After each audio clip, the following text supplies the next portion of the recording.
una presentación. El link va a aparecer en la descripción del video. Es una presentación acerca de introducción del metabolismo.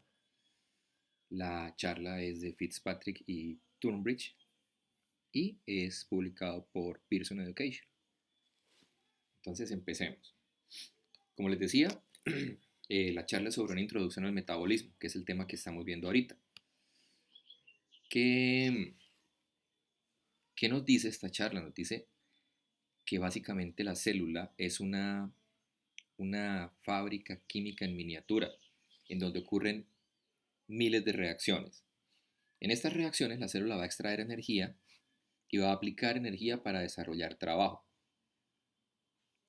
Ustedes recordarán que nosotros veíamos cuando veíamos enzimas que había una parte que estudiaba la termodinámica, que era esos intercambios de energía. Entonces la célula tiene que obtener energía para poder aplicar trabajo. ¿En qué consiste el trabajo que hace la célula? En hacer todas las reacciones que nosotros podemos considerar como endotérmicas. Y algunos organismos pueden incluso convertir esa energía en luz, es decir, hacer bioluminiscencia, como se observa acá. Ustedes entenderán que este fenómeno de la bioluminiscencia no es común a todos los organismos, son más bien escasos los organismos que pueden hacer este proceso. Bien, entonces un organismo tiene un metabolismo que le sirve para transformar tanto materia como energía. Y hablábamos que el metabolismo es la totalidad de las reacciones químicas de un organismo. Ese metabolismo es una propiedad emergente de la vida que surge de las interacciones entre moléculas en la célula.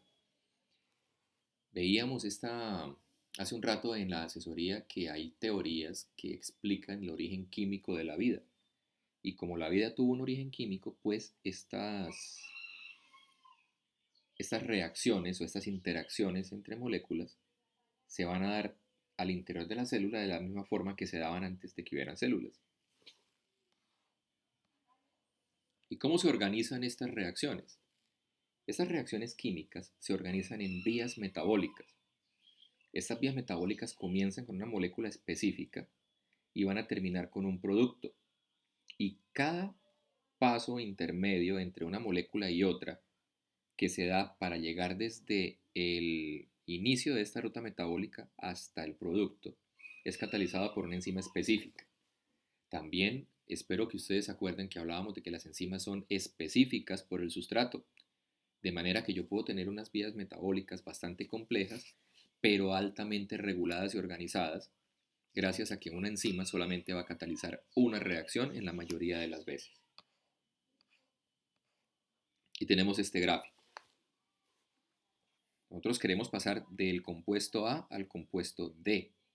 No se puede hacer directamente por cuestiones de intercambios de energía, pero lo hago en pasos. Entonces miren que aquí nos dice que la molécula de inicio es la molécula A. En la primera reacción se convierte en B por la enzima número 1.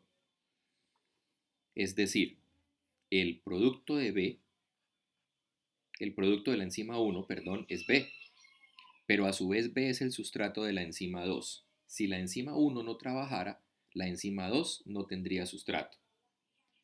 De la misma forma, la enzima 2 toma a B, que es su sustrato, y lo convierte en C. Es decir, C es el producto de la enzima 2, pero es el sustrato de la enzima 3. Y la enzima 3 cataliza la última reacción de esta vía metabólica, que es el producto, o sea, el compuesto D. En términos generales, esta es la manera como se organizan todas las rutas metabólicas. Si nos pusiéramos a revisar, encontraríamos que muy probablemente la enzima 1 sea la enzima reguladora de esta vía metabólica y que también muy probablemente el producto D ejerza retroalimentación negativa sobre la enzima 1.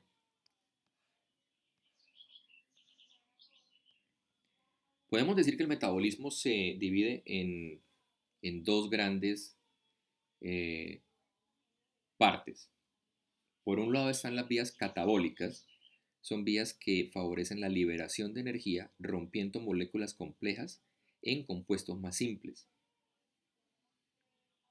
Un ejemplo del catabolismo es la respiración celular. la ruptura de glucosa y otros combustibles orgánicos hasta dióxido de carbono y agua. Ustedes recuerdan que la glucosa es un carbohidrato de 6 carbonos, es decir, es una hexosa. Si nosotros hacemos el proceso completo de oxidación aerobia de la glucosa, vamos a obtener dióxido de carbono y agua, que son dos moléculas muy pequeñas. Pero en este proceso va a liberarse energía, es decir, el catabolismo es exergónico. Y por otra parte tenemos al anabolismo. El anabolismo son vías que consumen energía porque van a construir moléculas complejas de moléculas más simples. Por ejemplo, la síntesis de proteínas a partir de aminoácidos es anabolismo. Ustedes veían que nosotros tenemos un código genético y tenemos una información genética que nos permite tomar la información contenida en los genes y convertirlo en proteínas. Pero este es un proceso que requiere energía, ¿vale? Entonces, estos flujos de energía a través de las reacciones que se dan en los organismos vivos se conoce como bioenergética. Y repasemos, ¿qué es energía? Energía es la capacidad de causar cambios. La energía existe en varias formas y algunas de esas formas pueden desarrollar trabajo. Tenemos, por ejemplo, la energía cinética, que es la energía asociada con el movimiento, la energía térmica, que es energía cinética asociada con movimientos aleatorios de átomos o moléculas. El calor es energía térmica y se puede transformar de un objeto a otro. La luz es otro tipo de energía que puede llegar a desarrollar trabajo. Entonces fíjense que estamos recordando conceptos que vimos cuando hablábamos de enzimas, precisamente porque el metabolismo se basa en el funcionamiento de las enzimas. Entonces hay que hacer una conexión entre los dos temas para entender por qué algunas reacciones se dan en determinadas circunstancias y otras cuando esas circunstancias se alteran o cambian. La energía potencial es la energía que posee la materia dada su localización o estructura. Y la energía química es la energía potencial disponible para liberar en una reacción química. Sabemos que la energía puede ser convertida de una forma a otra. En este gráfico nos muestra, por ejemplo, que este clavadista tiene más energía potencial cuando está en la plataforma. Cuando se lanza al agua, convierte la energía potencial en energía cinética. Y cuando está en el agua, tiene menor energía potencial que en el lugar inicial en el que estaba.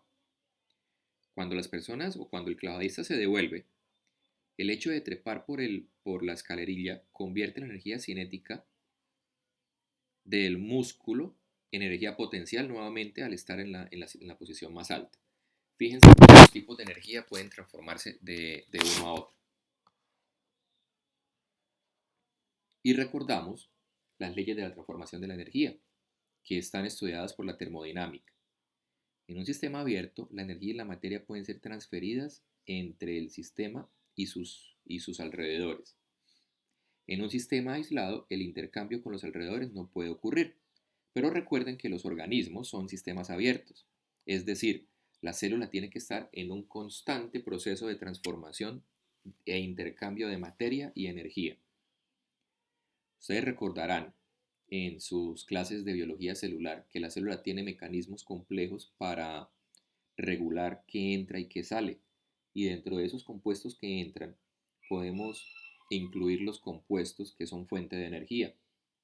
Cuando vimos eh, biocompuestos, ustedes recordarán que vimos que tanto carbohidratos como lípidos, como aminoácidos que están en las proteínas, pueden ser fuente potencial de energía, es decir, son energía química.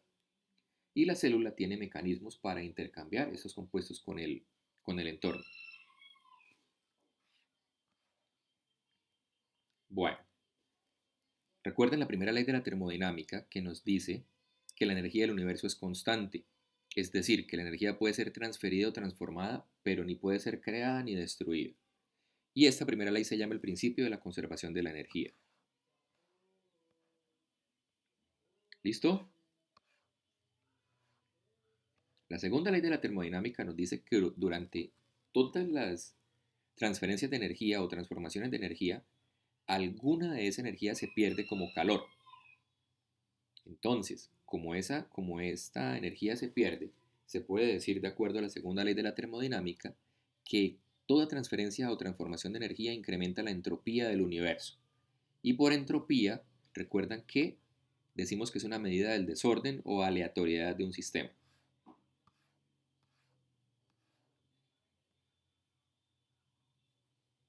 Las formas de vida inevitablemente convierten la,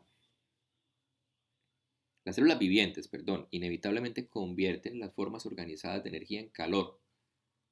Ustedes sabrán que nosotros, los mamíferos, somos seres de sangre caliente, es decir, somos capaces de mantener la temperatura corporal. Y estos son procesos de transformación de energía en calor. Los procesos espontáneos son los que ocurren sin que se les suministre energía. Es decir, pueden ocurrir bien sea rápido o despacio, pero ocurren solos. Y si un proceso ocurre de manera espontánea, debería incrementar la entropía del universo. Cuando hablamos de las células, podemos decir que las células crean estructuras ordenadas a partir de materiales menos ordenados. Esto concuerda con lo que hablábamos del concepto de vida. Si ustedes recuerdan, decíamos que la vida se basa en mantener y, y copiar estructuras altamente organizadas en un medio caótico. Para eso se requiere energía. Entonces decimos que las células crean estructuras ordenadas a partir de materiales menos ordenados. Y los organismos también reemplazan formas ordenadas de materia con formas menos ordenadas. El flujo de energía en un ecosistema en la forma de luz, la energía fluye, perdón, hacia un ecosistema en la forma de luz y la deja en forma de calor.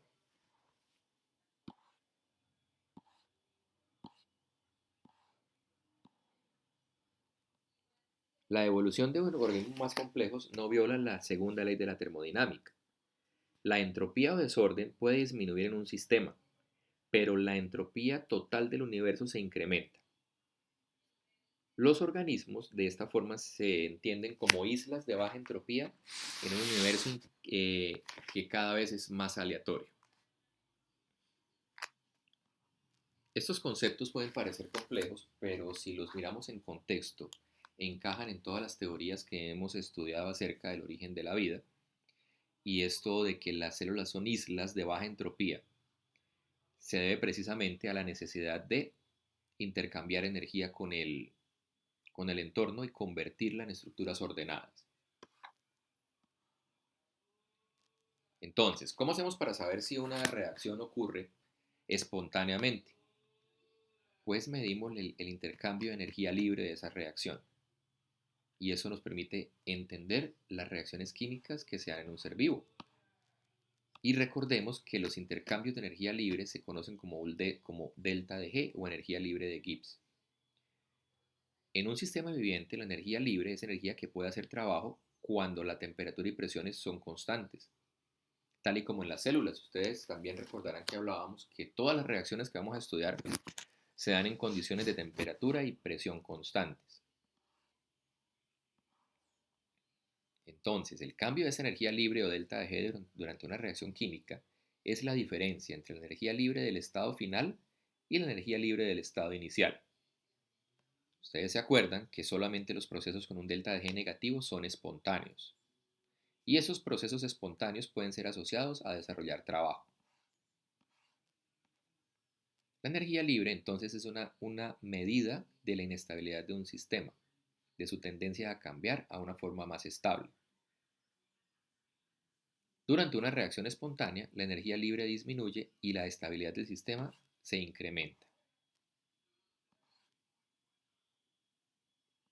Bien.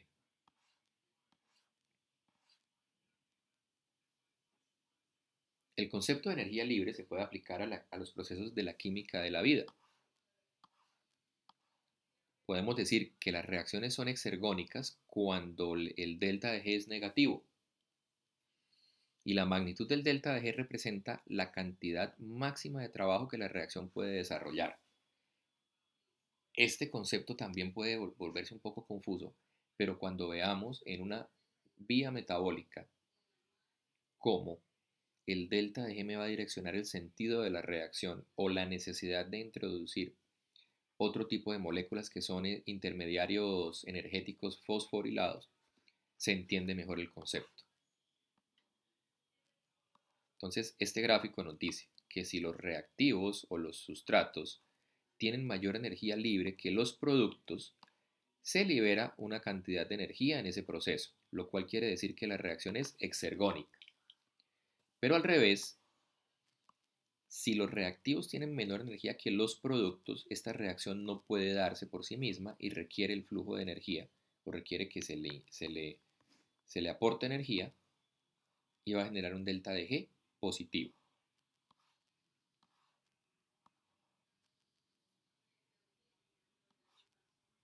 Listo. Entonces, muchachos, vamos a dejar este video hasta acá y quiero que aprovechen para repasar los conceptos que veíamos de energía libre cuando estudiamos las enzimas. Eh, vamos a tener que revisar con un poco más de detenimiento las características del anabolismo y el catabolismo antes de empezar a estudiar vías metabólicas como tal. Y la primera que vamos a estudiar es la glucólisis, así es que los invito a que la vayan revisando para que cuando la veamos tengan muchísimas preguntas. Que tengan un buen día. Hasta luego.